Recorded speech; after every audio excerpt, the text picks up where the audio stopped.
Соблюдаешь ПДД – получи подарок. Запорожские автоинспекторы на Центральном проспекте устроили необычный рейд.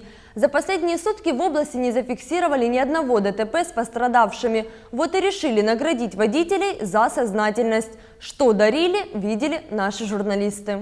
Неподалеку от «Зебры» на оживленном участке дороги сотрудники ГАИ проверяют, как водители пропускают пешеходов. Тем, кто правила не соблюдает, делают первое предупреждение. Но в следующий раз остановитесь, убедитесь, что на пешеходном переходе отсутствует пешеход.